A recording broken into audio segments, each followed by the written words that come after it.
ইরানে হামলায় দেশটির সর্বোচ্চ নেতা আয়াতুল্লাহ আলী খামেনির মৃত্যু হয়েছে বলে দাবি করেছেন মার্কিন প্রেসিডেন্ট ডোনাল্ড ট্রাম্প। একই দাবি করেন ইসরায়েলি প্রধানমন্ত্রী বেনিয়ামিন নেতানিয়াহু। যদিও এই দাবি নাকচ করেছে ইরান।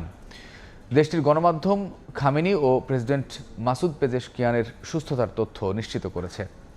চলমান পাল্টাপাল্টি হামলায় ইরানে নিহতের সংখ্যা 2 শতাধিক ছাড়িয়েছে। এদিকে মধ্যপ্রাচ্যের বিভিন্ন দেশে মার্কিন সামরিক ঘাঁটিগুলোতে হামলা অব্যাহত রেখেছে ইরান। পাল্টাপাল্টি আক্রমণ চালিয়ে যাচ্ছে তেহরান ও তেল আবিব ওয়াশিংটন। দুই পক্ষেরই বাড়ছে হতাহতের সংখ্যা। 24 ঘন্টার মধ্যে ইরানের অন্তত 24টি প্রদেশে আক্রমণ চালানো হয়। নিহতের সংখ্যা দাঁড়ায় 2 শতাধিক। সরকারি ও সামরিক স্থাপনার পাশাপাশি 2টি স্কুলেও হামলা চালায় নেতানিয়াহু বাহিনী।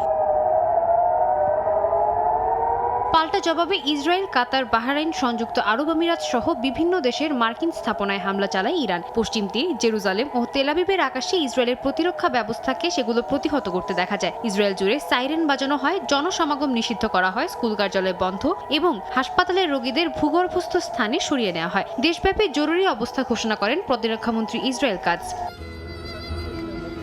দুবাইয়ের পাম জুমেইরা এলাকায় বিস্ফোরণের দৃশ্য দেখা যায়। ফেয়ারমন্ট দ্য পাম হোটেলের কাছে আগুন লাগে বলে নিশ্চিত করে দুবাই সরকার। বাহরাইনের রাজধানী মানামার সিফ জেলায় একটি আবাসিক ভবনে অগ্নিকাণ্ডের ঘটনা ঘটে।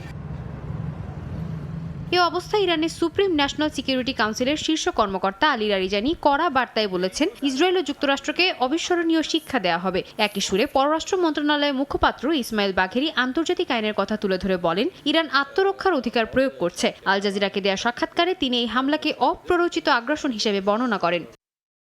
এদিকে সর্বোচ্চ নেতা আয়াতুল্লাহ আলী খামেনির মৃত্যুর গুঞ্জন ছড়িয়ে পড়েছে। মার্কিন প্রেসিডেন্ট ডোনাল্ড ট্রাম্প সামাজিক যোগাযোগ মাধ্যম ট্রুথ সোশ্যালের এক পোস্টে বলেন, খামেনি মারা গেছেন। ইসরায়েলের প্রধানমন্ত্রী বেনিয়ামিন নেতানিয়াহু একই সংবাদ দেন। যদিও নেতানিয়াহুর এই দাবি প্রত্যাখ্যান করেছে ইরান। দেশটির গণমাধ্যমের সংবাদে জানানো হয়, খামেনি এবং প্রেসিডেন্ট মাসুদ পেজেশকিয়ান দুজনই বেঁচে আছেন এবং আন্দোলনে সুস্থভাবে নেতৃত্ব দিচ্ছেন।